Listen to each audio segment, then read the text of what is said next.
Moi, mä oon Mikko, 26-vuotias kotkalainen.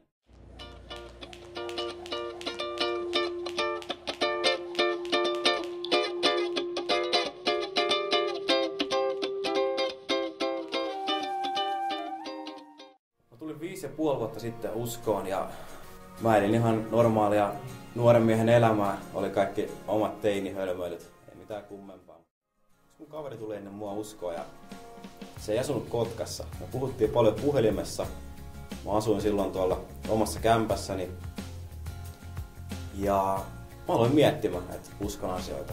Mitä Raamattu sanoo Jumalasta, ihmisestä, Jumalan ja ihmisen katkenneesta yhteydestä. Ja mä halusin samaa, mitä tää kaveri oli kokenut. Se oli tullut uskoa ja mä vakuutuin siitä, mitä se mulle kertoi Raamatusta. Ja että Jeesus on ainoa, joka voi ennalleen asettaa sen ihmisen ja Jumalan alkuperäisen suhteen, mihin Jumala on luonut ihmisen.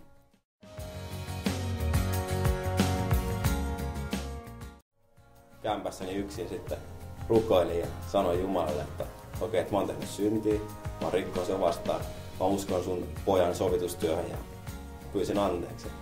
Mä sain anteeksi. Mä tulin uskoon.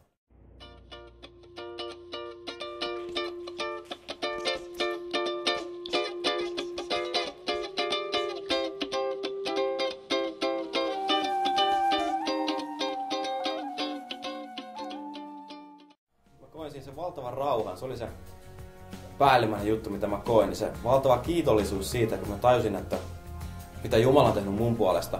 Että mun ei tarvitse itse yrittää sovittaa mun tekoja, vaan Jumala on ne sovittanut jo. Mä hyväksyin sen, mä otin sen vastaan. Mä koin sen valtavan rauhan ja sen, että mä oon pelastettu.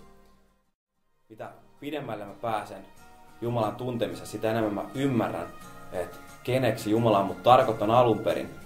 Ja koko ajan Jumala tekee musta työtä, vapauttaa mua siihen mun todelliseen potentiaaliin ja siihen alkuperäiseen persoonaan. Ja mä oon innoissani, mä haluan nähdä, mitä tulevaisuus tuo tullessaan.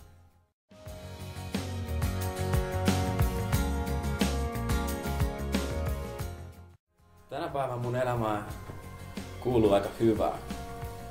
Paljon on tapahtunut. Paljon on saanut niinku tehtyä asioita, joita mä oon ehkä halunnutkin aina. Saanut suorittaa loppuun erinäisiä asioita ja mä käyn töissä, niin kuin ihan normaali ihminen käy töissä ja mulla on harrastuksia, tykkään paljon kuntoilusta, ihan lenkkipolulla, vietän aikaa paljon punttisalilla, välillä vähän nyrkkeilysalilla ja tykkään hirveän paljon moottoripyöristä ja kaikesta, mikä liittyy vauhtilajeihin. Tulevaisuudesta mulla on jonkinlaisia unelmia, mitkä on jo vähän toteutunut, missä Jumala on vienyt eteenpäin, valmistellut ja jo näyttänyt ihan konkreettisia askeleita eteenpäin. Mä uskon, että Jumala on luonut ihmisen elämään jännää elämää hänen yhteydessään, eikä todellakaan mitään tylsää elämää.